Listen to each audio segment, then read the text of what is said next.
I'd like to start out by introducing Barb to tell you about what she does. Hi, I'm Barb Kiiper with Hickory and Mustang Heritage Alliance. We are a nonprofit that's started in 2012 and have helped almost 100 horses, Mustangs, find homes since then.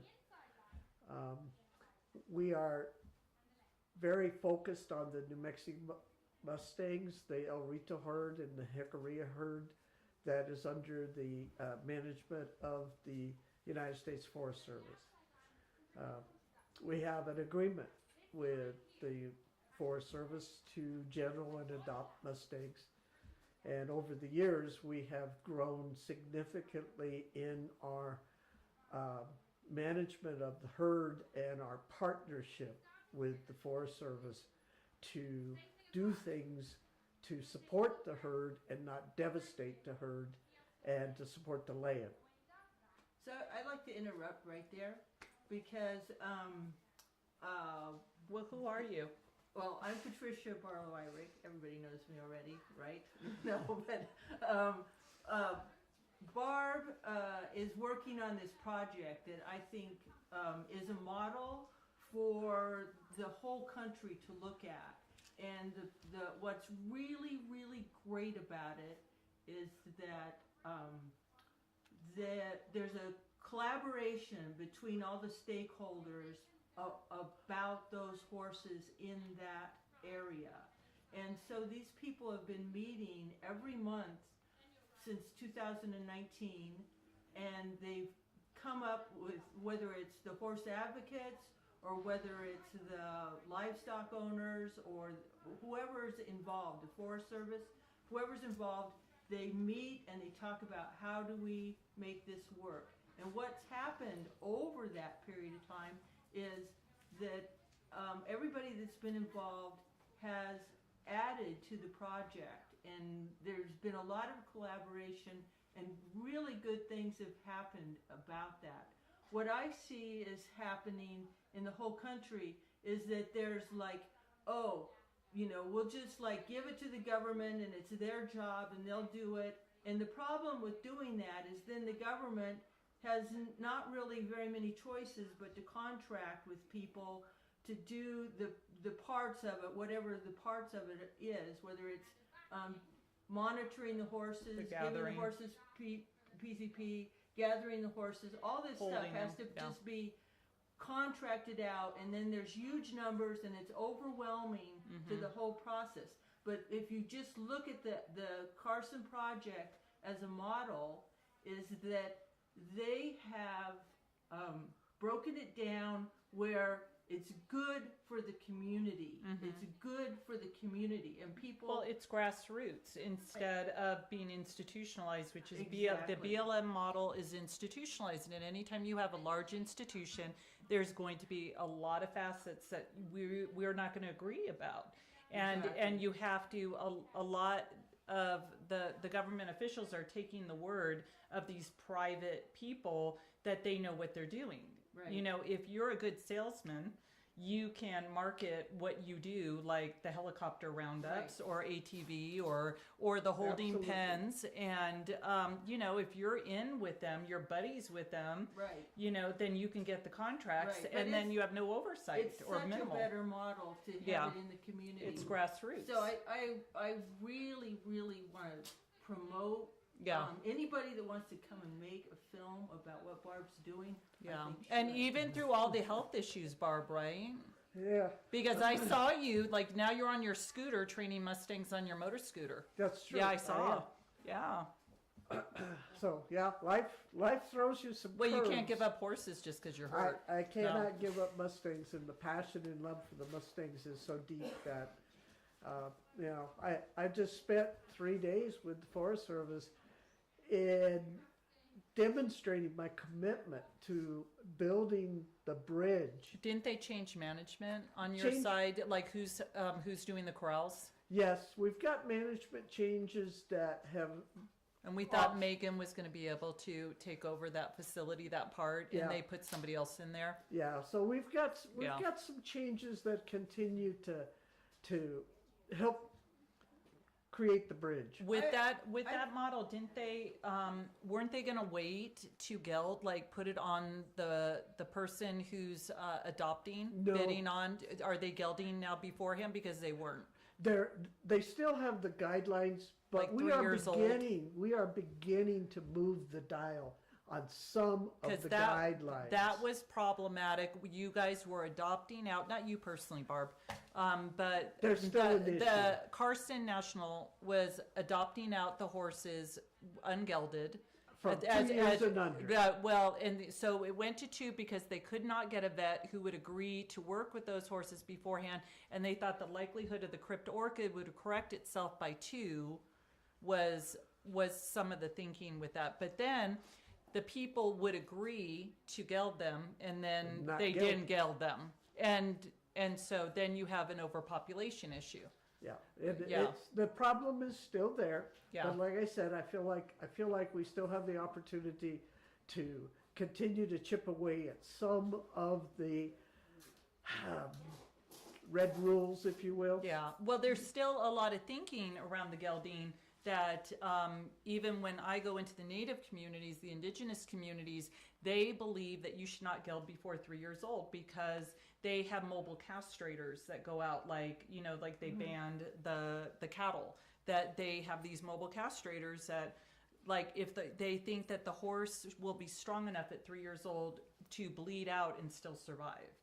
And so, because there's not a lot of veterinarian medicine in that area, and there's not a lot of promotion about gelding. So I think just from their own experience, if they do it under 3 years old, it doesn't work for what they have available. Wow. So where is your organization at as far as promoting adoptions? You've had some projects going, and you've got some new projects going. What are they? I think that, first of all, you have to look at JMHA's mission, which is connecting Mustangs with humans.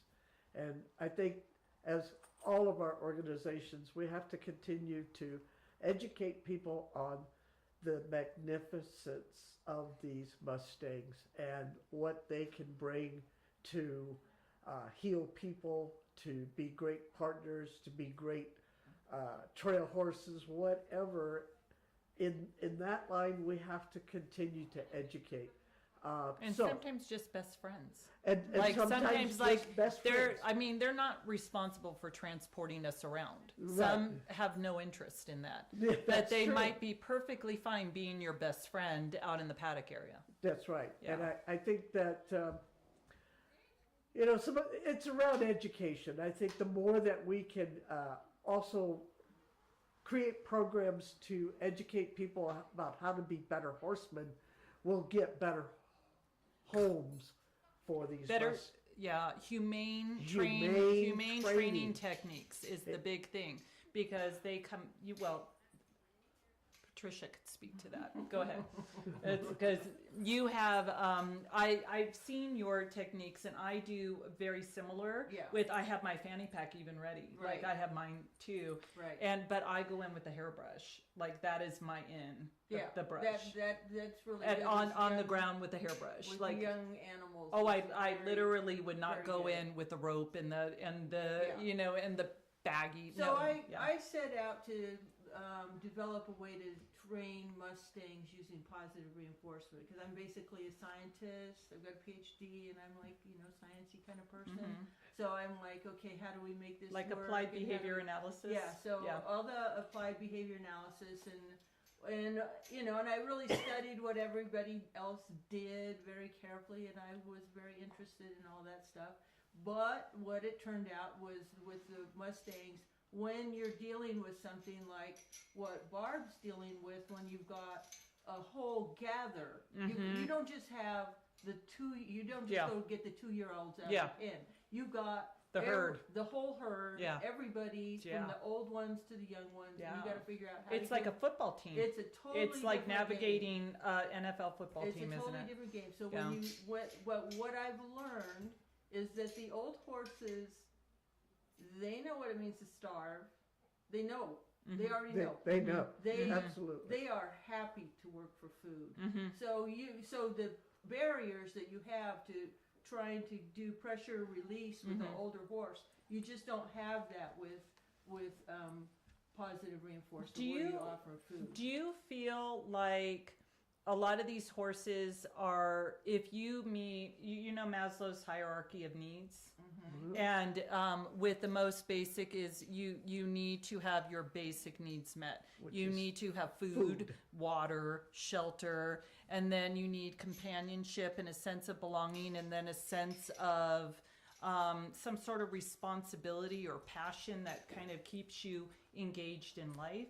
Like most of the Mustangs that we work with, if we just hit those basic needs, we have a best friend for life. Yeah, but especially with the older ones that are like going, wow, they're gonna feed me. And the This babies, is I have to cool. take all the way to the top because they're ready then. They're engaged, and then they're Yeah. like, I'm bored. Yeah. Give me something more to learn, or I don't like the way that you're teaching Yeah. me. And yeah. So I started out in 2009, and then I went and lived at the Forest Service facility for 6 months, and we got all the horses trained and adopted and out the door. And then the next year, they agreed to let me start taking them home. They moved the Forest Service facility to where it is now, and during that period of time, there was an interval where the facility was at my house, and I actually became a BLM facility after that. And so we were taking a lot of horses and training horses and getting them adopted. Are you all volunteer run? What's that? Are you volunteer run? Yeah. Yeah. Totally. So the people that were helping to train them are all volunteers I too? do most of the training. Okay. Yeah, I mean, I You will train take the trainer? students. I will take students, Yeah. but because what we do is so specialized, Yeah. it's not random. Yeah. It's not random at all. But then after that, then we started. The Forest Service ran out of money one year, and we had plans. So we started working with the BLM, and we started taking BLM horses, and we took BLM horses up until 2019 when they started the adoption incentive program. And then we said, we're not going to compete with somebody that'll give you $1,000 to take a horse. We're just not. It doesn't make sense. So let's wait and see how that shakes out. What happened with that San Felipe herd? You remember, like, just a few years back, what was it, 2-3 years back, where San Felipe was going to be rounding up the horses, and they were mixed with the Placitas horses. The Placitas. Yeah. Well, that was in 2019, and what Placitas, Sandy Johnson, I wish she was here. Yeah. Tomorrow. She got a notice that the horses had to be gone like in 3 weeks, and they contacted us, and they came up and talked to us, and we said, okay, let's try it. They had about 70 horses, and they found places for 20 of their horses. Yeah, they And went we- like down south or we something. We took the other 51, and yeah. 31 of those were stallions. We got them all gelded, and then ultimately somebody gave them some land to have their sanctuary on again. So How did you handle the they were gelding? able- Did you have them in chutes? What did you do? Yeah, we had. You had them in chutes, and then like the vet that you worked with, was this a vet that was experienced working with the wild This- horses? Because there's not too many of them. Yeah, Dr. Gonzalez has a lot of experience with the mobile vet. the yeah. mobile vet. He's Okay. got a lot of experience with horses. Yeah, he's a And, racetrack vet, and isn't he? he's Yeah. fearless, and he had been doing horses on the Rama Navajo reservation, and so he was kind of. You going have for it. a different vet up there. That she was concerned, like that's why she wanted to wait till they were older. That she was. We still have the same vet. Yeah. The vet that is supporting the Forest Service has been the same vet since 2009. And as time goes on in the experience with the Mustangs, which she personally has a deep love and passion for, she became more aware of some of the issues that Yeah. could occur Yeah. by gelding the super young or the super old. Yeah. And so she began to alter her thinking. Now, I was reading the Wild Horse Advisory Board minutes from June, and there's something I want to follow up with them. Is they were talking about some kind of chemical castration for the older horses. And I've got some older animals that I'm trying to figure out what to do with. Is it like Enercon or? It could be Gonacon. It could be Gonacon. I don't know, but I wanted to follow up with that and find out about that. Would it be the stallion or the mare who would get it? That particular I one thought they it was the give mare. they give to mares, but this use is for stallions. Oh. Yeah, there's some data. If it is Gynecon, there is data to suggest that it will render the stallion sterile. But you still have like all of that testosterone, which, like you've got, which is, a challenge for a lot of trainers to work with stallions. Like you really have to know your stuff to work with older sons. You don't think I think so? No. No, because They're sweeties. I find that once they're gelded, like sometimes I see an uprising, like an upsurge right after the gelding, like you think they're going to be okay, like all mellow, and then all of a sudden their behaviors get escalated. You train in a different way than I train. I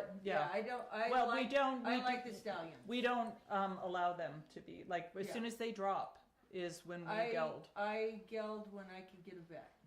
That's when I geld. Yeah, well we're metropolitan, so we do have vets, and primarily because we have 5 to 80 years old coming to work with them, that I have to ensure everybody's safety and the horse's safety with each other. Because if I have a really, and I have mares, a couple mares on the property, I can't have. But I think New Mexico has, in general, it has a huge problem with veterinary shortage. Very much. Very so that's something that we're all struggling I think against. every state has, and most of our veterinarians are aging out. Most of them are getting ready to retire. And we have a handful, I can count 3-4 hands of those that are under 40 years old. Well, not 3-4 hands, but 3 or 4 on the same hand. And there's also, then within even that handful, there's a natural aversion that a lot of people don't want. As soon as they hear the word Mustang, no. And that's just wrong. See, I would feel that way about Arabs. Maybe even Appaloosa sometimes. I have to go work with an Arab. So to briefly finish our story is after 2019 we started taking more New Mexico livestock board of stray horses. We started working with other NGOs, including the Animal Protection of New Mexico and the National Mustang Association of Colorado. We started taking horses from them and then training them. So altogether, I've trained about 700 horses and gotten all but 34 of them adopted. Yeah. So 34 of my house. Do you have a follow-up? Because I track all of, well, not all, because there's not that many, but we track ours out in the community. Do you have a tracking system for what's going on with the ones that you've adopted out? Okay, what we do is we have a 6-month adoption period. People can own their horse faster if they take it to saddle and they're riding it. It means to us they're spending the time with it. That's going to be a successful adoption. That animal's worth more than when we placed it into their care. So we will, if they're riding the horse, they just can get title to it right away. But then we have an open door policy that doesn't matter how long you've had the horse, return it to us if there's a problem. Okay, if something changes in your life, whatever it is. That's usually when you get the horses back, is they're divorced, or family health. Family health. Somebody died. Yeah, somebody lost a job. Something like that. And so if it's just a temporary thing, then we'll help them get the funding to keep their horse. Yeah. And if it's a permanent thing, then we try to pick up horses just right away because it's not safe to really leave them. Do you ask for them to stay in touch with you so you can encourage them to, but it's private world, We do share our adoption information with people that want to study adoptions, which is because the BLM and Forest Service won't do that. And so we're like at least a little tiny database of information if people wanted to study adoptions, at least was there. It's very interesting because I've maintained a database of our horses, and Are you able to follow up on any of yours that, or a I lot would of yours? say a very strong percent we are able Yeah, to that want to and- want to and brag on actu- their horse. and yes, and Yeah. maintain that. I'm going to say lifelong connection to JMHA Yeah. as supporters Yeah. because they got a good horse. They got a Yeah. horse that they really love. I think that's a thing where if we made it like a big incentive, like something really fun to share, like share what you're doing, like, and then maybe have a raffle or like random things like that, people are like, have this additional strong incentive so that you can do more follow-up of where everybody goes. Before we go there Yeah. and talk about that, because Yeah. I do have some things to say Oh, yeah, about that. please do. 'Cause I'd like you to introduce yourself and what you do, Oh, well, because you yeah. haven't done that yet. I was just moderating.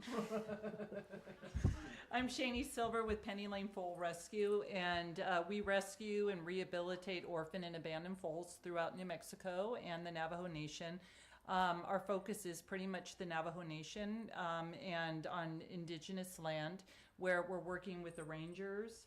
That way, the horses are considered livestock. They're not considered free roaming wild. They're so when we surrenders to us off the reservations, a lot of the times, sometimes we will get domestic situations where the mare has passed 3 weeks after delivering. A lot of the backyard breeders are very surprised that they walk into checking on the mare and foal and they have a dead mare, because many of them don't have vets involved in the whole throughout the process. They're not, and they don't know when the mare has expelled her placenta that the entire placenta has been expelled. And so typically there's some sort of material still in there and they become septic within, like, it's usually the 3-week mark whenever I get the call. Now, why are there foals on the Navajo Nation? Why is there a number of foals? Oh goodness. Well, Is that because their mothers are getting rounded up and they're getting separated at that moment? there are so many reasons. Well, some of our government land butts into the Navajo Nation, and so if our BLM horses cross over, they're then considered property of the Navajo Nation. It's not like our horses are branded, before gather, and so they become part of the Navajo Nation's ability to round up the horses. So usually within the chapters, they'll give, there's a lot of grazing permits that they offer, not only for the cattle and the sheep, but also people can graze their horses out there, except for stallions. They don't get a grazing permits on stallions, but people allow their stallions out, which then impregnate the other horses that are allowed to be there. The chapters will say there's too many horses in our area and we need to do a roundup. So they'll put a notice up on the chapter in the house, and they usually give them like a week with only one manager. And trying to get that manager and figure out which impound lot your horse is at takes more than 4 days. So if your horse happens to get rounded up, then what they'll do is they have subcontractors right outside of the reservation, the stockyards. And the stockyards come and they get everybody goes in to the stockyard if it's a gelding. And sometimes it could be like one of a rodeo horse. I mean, it could be a really nice horse. Those usually get sold on Marketplace, but our Mustangs usually go right to slaughter. So then the babies become available. I do not deal with them, but I know people who will go up and deal with the stockyards, because they'll pull the babies right off the mares. Sometimes the mares will give birth right as they're getting loaded in. Yeah. And then they just they'll call these people and say, hey, get up here and get these babies, and then they'll charge them meat prices. They usually charge them about $75 to go get these babies. I won't do that. And so I figure they had a choice. They could have kept the baby on the mare. They're creating an emergency situation and then trying to put it off on us, like that we're the bad guys because we won't go up there and pay their ransom fee for the babies. And I just won't play that game. But you know, the Navajo Nation's quite vast. With what they have nine rangers for that entire area. So sometimes what happens is there's a lot of wranglers out there, personal wranglers with stock trailers. And in the more remote areas where they know that there are several bands, smaller bands, they'll do their ATVs and they'll round them into chutes and then bring them right into the trailers. And then they pull the babies out because horses under 6 months of age can't go to slaughter. I mean, you can try to export them and you can try to export a pregnant mare. You're not supposed to, but with everybody going over the border, they're just peeking through. You're not supposed to have a down horse. You're not supposed to have lame horses. They just kind of peek through. It could be 9 o'clock at night peeking through. What are they going to see with a flashlight? So a lot of those horses can go through, and there is a meat processing plant right over that does take the baby. So it's not like, you know, but typically the major meat processing plants will not take the young ones. So those wranglers just cull out the babies and they drive off with the mares and the stallions. And then those babies wander onto people's properties, and the people, you know, you have a baby at the edge of your property and they start to try to take care of them, and they get overwhelmed with the situation. They don't know what they're doing. They're become dehydrated and ulcered, and then we get the calls about them.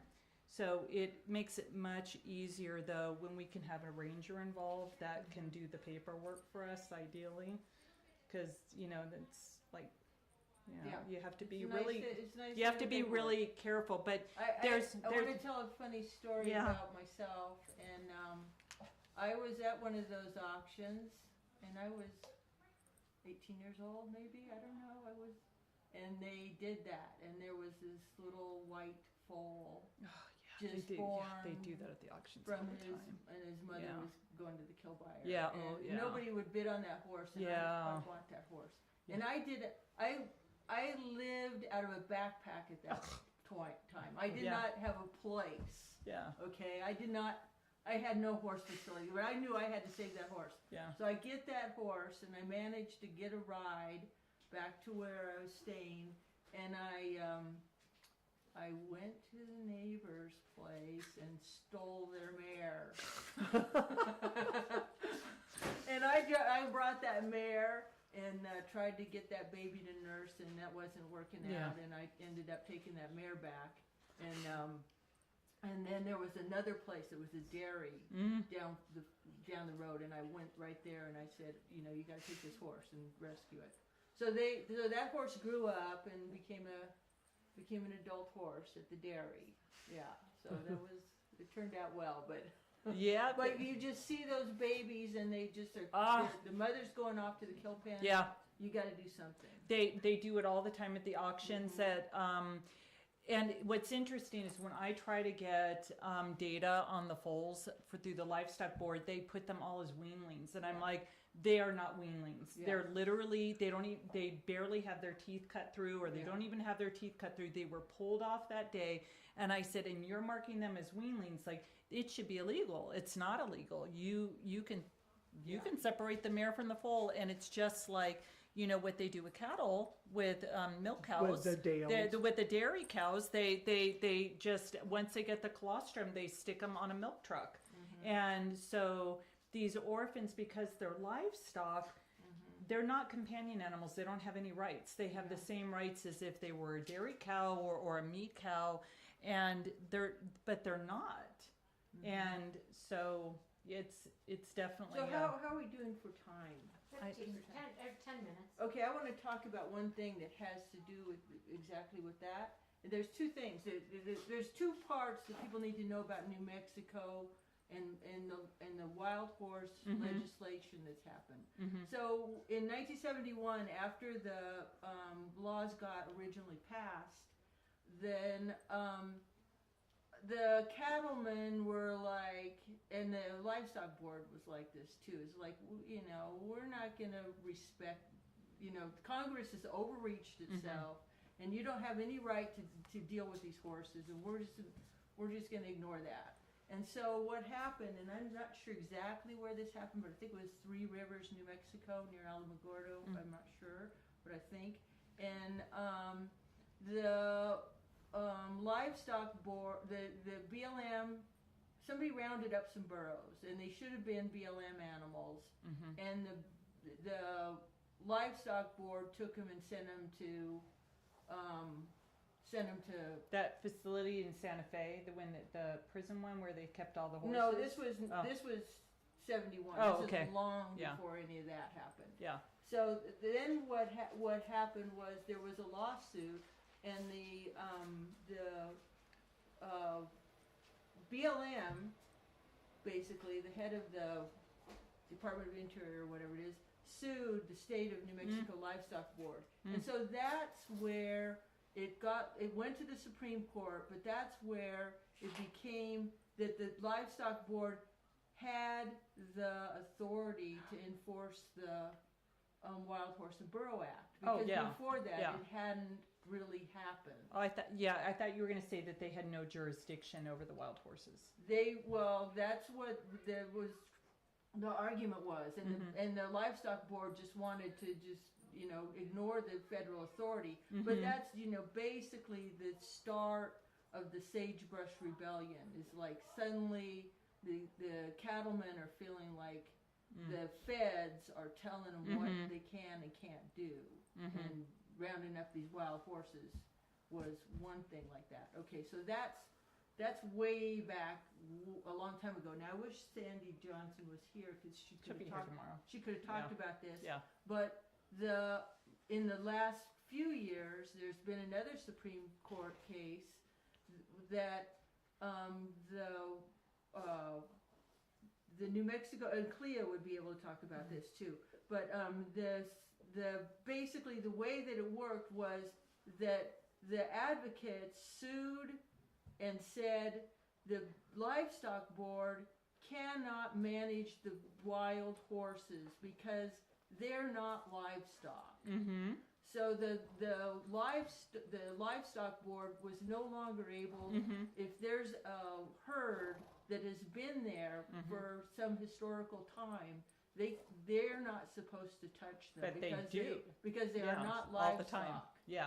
Okay? Yeah. Well, if they do, they get all the time. They get a lot of flack from it. Not as much to make them stop, but yeah. Well, I think they've curtailed themselves A little somewhat. bit. Placitas they have. Yeah, and Alto. I think Yeah, they well, have. okay. So those two, I would agree. Yeah. I would agree because even the vets are scared to touch them, and even when there's an emergency. Yeah, so now there is a designation, a state designation, that they're wild horses. Now, one of the things that the state has tried to do in the past few years is say that the counties should have jurisdiction over the horses in their county, which is really dangerous because if you think of the Very county much. That's commissioners, very Even dangerous. worse. the county even worse. commissioners are mostly livestock guys, cattlemen, and it's not going to go well for any Or interest for in from horses. out of state who went and purchased their properties because it was so wild, and then they don't like the horses in their front yard eating their flowers. Yeah, you got that problem. too. Yeah, we have a lot of that problem. Yeah. Which that's the same with when I hear the people in the Navajo Nation who are anti-horses, they think of them as pests. They're like coyotes to them. They're like, they get in the garbage, they're eating the crops. Well, there's a different, I take horses from some of the Pueblo areas, and I would like to say in their defense, it took me a long time to understand this, is that they look at it, and those animals are not like, they're not like a dog. Yeah. They're more like a deer. Yeah. Okay, they're like a deer or an elk. Yeah. And if a deer or an elk is thirsty or hungry, Sure. you don't really have a responsibility to go find it food. I agree. So that's one thing that the Anglo population tends to freak out about in New Mexico is these people aren't taking care of these animals. They're starving to death. Yeah. But guess what? It's like So are the bears, so are the mountain lions, and they're all coming into, and the raccoons, and they're all coming into residential areas to get food. Yeah, but the people, how easy would it be to set up a portable hot wire or hot tape to protect your property if you're that worried? I mean, it's not that hard to do, even on several acres, and not that expensive to do, but instead... Well, where I live, you have to... It's a fence out. New Mexico's a fence out state, so you have to. If I don't want the cattle on my place, I have to put a fence around. Yeah, but you can do it in a way that's economical. But instead, in some of these communities, they don't want the horses coming up, but they've got like a little adobe brick wall, and it's like if you don't want them on your property, set up a larger barrier along your property, and then you don't have to worry. But don't try to remove every single horse just because they're eating your flowers. You live in Sandoval County, right? Yeah. Yeah. So that is like it is our issue in Sandoval County is they are very concerned about the horses eating their ornamental things. Whereas I think in the eastern part of the state they just shoot them. It certainly could be because people just shoot coyotes. I mean, why wouldn't they? And there's horse shootings all over Arizona right now. So and they did.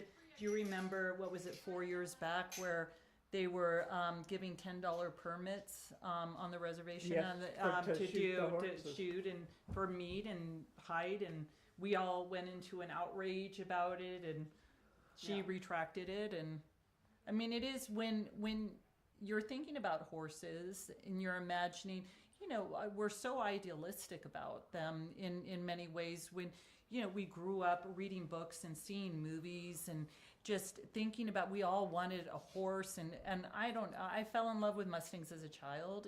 We had, what was it, Black Beauty. That was when I was a little kid. Black Beauty came out, and that was going to be me. Diversity, and there's so much different very ways, much of perceiving horses, different ways right? of perceiving the or animals. Yeah, and it's like we can't really put it on the other cultures. No, you gotta kind of respect. And I do understand, and it's not finger pointing. It's more, it's a challenge. Yeah. It's definitely a challenge for somebody who's so pro Mustang to work with somebody who thinks of them as a pest. And how do you meet in the middle to where you're respectful of their viewpoint and they're respectful of your viewpoint, and like where they say, well, she wants to work with those babies. Here, do you want to take one of our babies? We found a baby getting attacked by a stallion here. And I'm like, yay, I got a baby. That's kind of how it's been in the past few years, where they know, like, all right, there's an orphan we found, because they know I'll take them, but not all of them will do it, because I know several of them are going through right to the pipeline to the stockyards. They're not calling me. Yeah. And that it's not like I can take in every single orphan. Yeah. But I think we're down to the last few minutes. Yeah. I think that we're certainly bringing to light the problem of the abundance of wild horses in New Mexico for various reasons, and that there's got to be a way for more organizations to come together and support each other and continue the path for education. Yeah. And especially with you guys being the experts in the Mustangs here in the state who have worked with them the longest. I'm one of the newbies compared to you guys. And I mean, with your level of experience, before we all pass, we have to make sure that somebody has our information to continue we need passing to be it. mentoring people. We really do, and people who are equally passionate. And we might have to be working with the universities or trying to get equine science programs at UNM instead of New Mexico State, or up at New Mexico Highlands, or that your information is going to go with you when you go. If you don't get it all passed on to other people, it's not enough that we know it. Right. I would like to say one thing about you just raised is it Mesa Lands College in Tucumcari? as a Mustang training program. Oh, I didn't at know the that. Quaker College. Well, we had the prison program at one point, and then they dismantled it. Yeah. And that would have been great to like reopen those. But All efforts to reopen that Yeah. with the state have been totally shut Because down by the state. it was not managed as well as because it could have all been. they want is the money. Yeah, And I'm not sure Yeah. that Mesa Lands is still in business for the same Oh. reason. oh, really? Yeah. they're not as concerned about the rehabilitation of the prisoner. about money, it's an not the institution. horse. It is. But the horses do make such a difference. For Colorado's got their programs. I think Oklahoma has a program. I mean, but so few compared to how many we used to have. And then we can then bring those people out to come work with our Mustangs, at least in some ways, because you would want to retrain them all, I'm sure.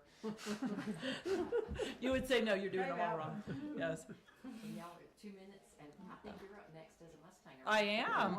I need to go get my sweatshirt and go. Come Yeah. on, get it right now. I know, this is my first time meeting him. And you'll be back tomorrow with the. I have nothing left to say. I'm just gonna You just quiet have to now. reset. I'm all talked out now. It's your guys' turn tomorrow. But we will add some more ladies to hear more perspectives tomorrow. I need to for go the get new